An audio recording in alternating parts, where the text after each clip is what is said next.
Hey guys, welcome back. As you know, or probably know, they just recently released the third episode of the English dub for Sailor Moon Crystal. So I have a few notes, so let's get into it. Nephrite. We were introduced to Nephrite in this one, and he's okay, I guess. I mean, I wasn't particularly bowled over either way. I'm still gonna say that Queen Beryl, ugh, she still sucks. I cannot adjust to the voice that they have for her. I am not here to impugn any of the voice actors. They're doing their job, and they can only do what they can do. I more or less blame the people that chose them because once again, I'm still feel that they did not spend enough time and effort finding the right people to voice these characters because of we know them, we love them, we're invested in these characters. And with the popularity of this series, you would honestly think that they would spend a little more time finding the right fit for these voices. But anyway, moving on. Zoisite. We were also introduced to Zoisite in this episode 3. And again, I have to say, he is not really on point either, in my opinion. This is all my opinion. Now we got to Raye.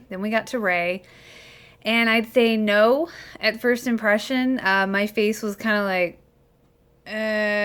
that was my initial reaction when I first heard her. But honestly, I really feel that Raye also, just like Queen Beryl, sounds too old, but not in the same sense.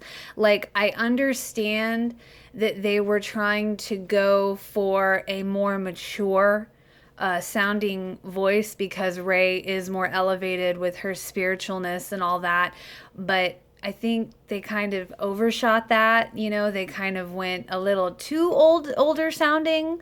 Not, there's that happy medium, and I know that's not easy. So, I can almost let that slide just because I know that couldn't be easy to find someone to kind of hit that exact point. And I do notice also when it comes to Raye, I don't recall hearing this. I mean, I remember hearing it, but not as much. They keep focusing on Raye being a beautiful girl. And I know that they said that in the original Crystal, but it just seems like they said it a lot more in this version. But again, that could just be me. I'm also going to say that I still don't like Luna's voice. I'm not really adjusting to that. I still think that she's lacking that regal and air tone, like I said in the other video. Umino, I really can't stand him. I mean, every time I hear Umino talk, I'm just like, ugh, I literally cringe every time I hear him talk. So also not getting used to that one either. I'm still going to say in terms of Amy, I still think she sounds a little too unsure of herself and the world in general and everything. And I need her to sound a little stronger because she really did in the other versions. In my opinion, again, this could just be me. I just think that she sounds too unsure. And I don't know. I'm hoping that that's going to get a little better as we go. I'm expecting it to. I'm trying to think positive, at least in that respect. I did look up a lot of the voice actors that have been released and the ones that are to come, and I did notice that there are quite a few of the voice actors that did the Bleach English dub. So I'm kind of wondering if they make these people audition for this stuff, or they're just like, oh, hey, you'll make it work.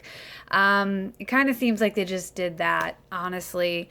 To me, it still sounds off, but I'm gonna keep watching and try to stay positive and think that maybe it won't sound so terrible as we progress into this.